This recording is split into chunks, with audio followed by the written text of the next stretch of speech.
Arshil Thompson ta quiere de teatro. Em sua ficção, teatro tem a maneira de mais melhor para chegar no coração de gente.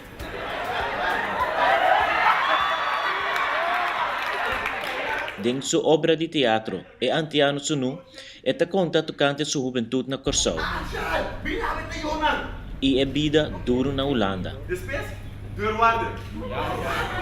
Sua mensagem está para queda querer de momento. Ela motiva-me de outra maneira, porque sempre me quer de mim, e lo me sigue de mim, porque se você não quer de momento, logo não quer de outro ainda mais. Então, se bacai será, se o mama tá batido, trata o plano de uma vida, saki aboque. Sério, não lá que união,